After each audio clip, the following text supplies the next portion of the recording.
പാത്രം കഴുകി മടുത്ത വീട്ടമ്മമാർക്കാണ് ഈ വീഡിയോ. ഡിഷ് വാഷേഴ്സ് നമ്മുടെ കിച്ചൺ ഇന്റീരിയറിൽ ഉൾപ്പെടുത്താവുന്ന ഇന്നോവേറ്റീവ് ആയിട്ടുള്ള പ്രൊഡക്റ്റ് ആണ് ഡിഷ് വാഷേഴ്സ്. ഇത് പലതരത്തിലുണ്ട്. ഏത് ഡിഷ് വാഷർ വേണമെന്ന് ഇന്റീരിയർ ചെയ്യുന്നതിന് മുന്നേ തീരുമാനിക്കുന്നതാണ് ഏറ്റവും നല്ലത്. ബേസിക്കലി 3 മോഡൽ ഡിഷ് വാഷറുകളാണ് പ്രധാനമായിട്ടുള്ളത്. Number 1 counter top dishwashers. കൗണ്ടറിന് മുകളിൽ വെക്കുന്ന ചെറിയൊരു ബോക്സ് ടൈപ്പ് മോഡലാണിത്. Number 2 inbuilt model dishwashers. ക്യാബിനറ്റിനുള്ളിൽ തന്നെ വെക്കാവുന്ന ഒരു മോഡലാണിത്.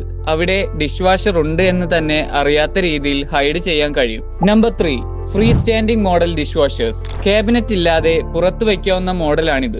കിച്ചൺ ഇന്റീരിയർ ചെയ്തതിന് ശേഷമാണ് ഡിഷ് വാഷറുകൾ തിരഞ്ഞെടുക്കുന്നതെങ്കിൽ ഈ ഫ്രീ സ്റ്റാൻഡിംഗ് ഡിഷ് വാഷറുകൾ തിരഞ്ഞെടുക്കാം. കൂടാതെ പലതരം ഓപ്ഷൻസിലും നമുക്ക് ഡിഷ് വാഷറുകൾ ലഭ്യമാണ്. For example adjustable racks, innovative features, variety of drying technologies. പാത്രം കഴുകാൻ മാത്രമല്ല, സാധനങ്ങൾ അണുവിമുക്തമാക്കാനും ഡിഷ് വാഷറുകൾ നമുക്ക് ഉപയോഗിക്കാവുന്നതാണ്. ഇതുപോലുള്ള ഇന്റീരിയർ ഡിസൈൻ ടിപ്സിനായി ഈ പേജ് ഇപ്പോൾ തന്നെ ഫോളോ ചെയ്യും.